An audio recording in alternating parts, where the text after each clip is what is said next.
In today's video, we're diving into a rivalry that has sparked curiosity, confusion, and endless debates for generations.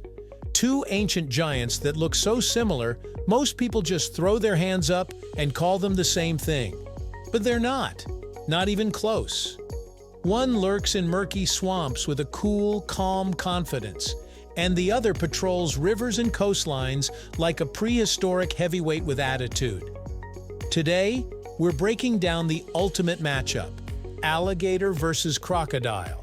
How they differ, what makes each of them unique, and why telling them apart is way more fun than any biology class ever made it seem. Let's explore, right here, on History of Simple Things.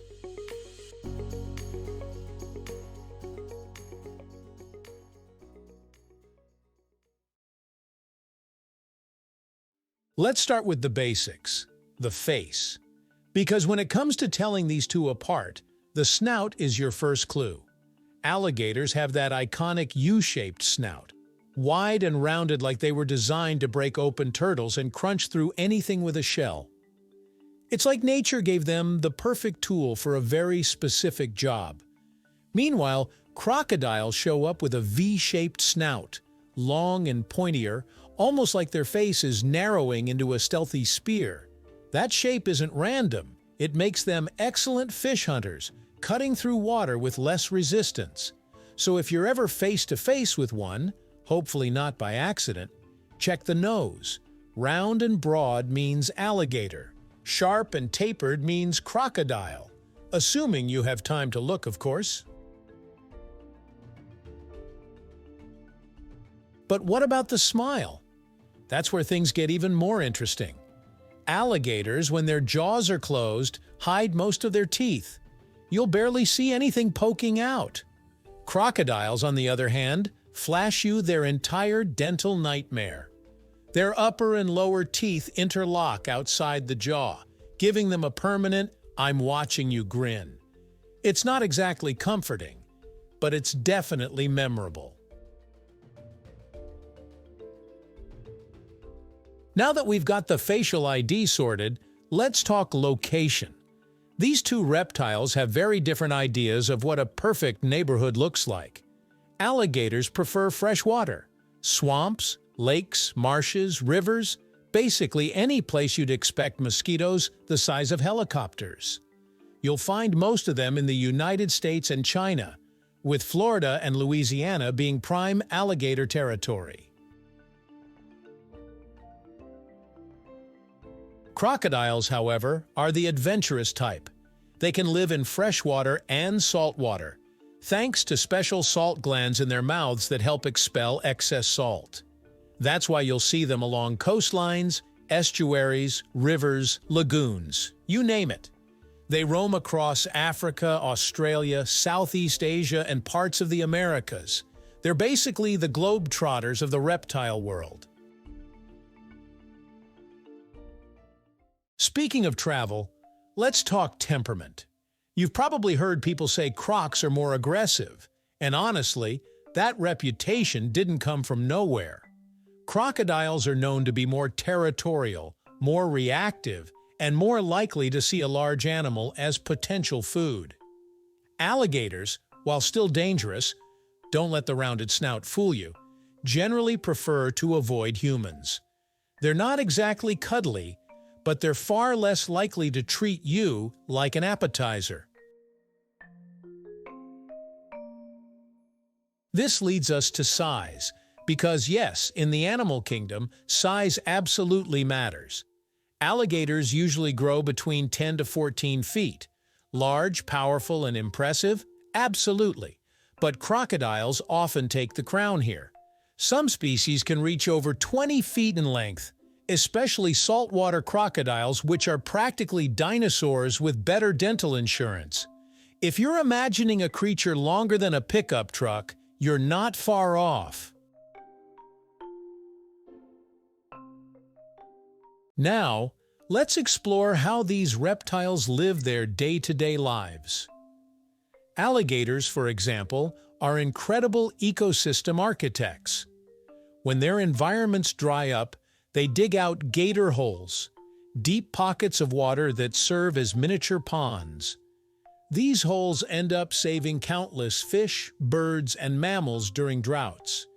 It's like they accidentally became environmental engineers.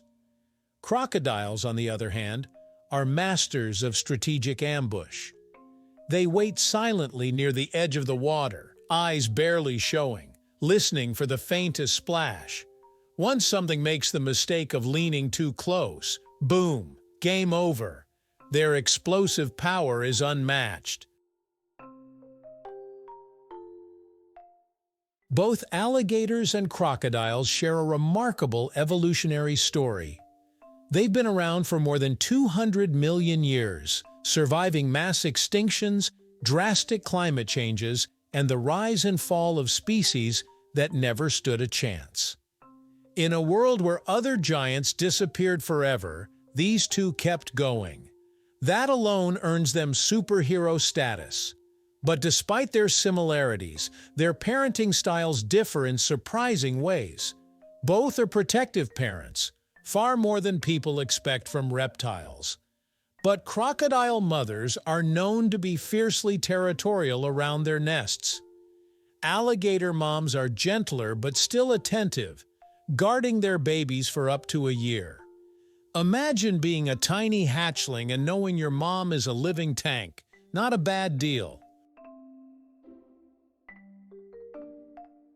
Now let's answer the question everyone secretly asks. Who would win in a fight, an alligator or a crocodile? It feels like the matchup every kid debates at some point. Realistically, though, the crocodile has the advantage in almost every category: size, aggression, and bite force. A saltwater crocodile, for example, has one of the strongest bites ever recorded in the animal kingdom. But the truth is, these two rarely ever meet in the wild, and when they do, they prefer to avoid each other. Nature doesn't set up boxing matches just because we think it would be cool. However, what makes this comparison truly fascinating isn't who would win in a fight. It's how each creature has adapted to thrive in totally different environments. The alligator is built for freshwater ambush hunting. The crocodile is built to survive harsh, shifting ecosystems, from rivers to oceans. They're similar not because they're almost identical, but because evolution polished them into perfectly efficient predators for their own worlds.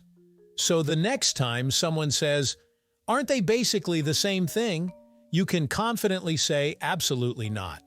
From their snouts to their teeth, their attitude to their habitat, these two reptiles are cousins, not twins.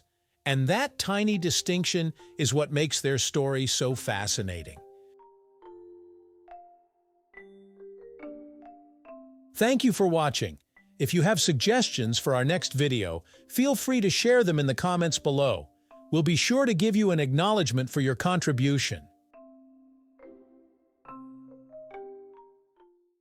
If you enjoyed this video, please check out our other bingeable channels.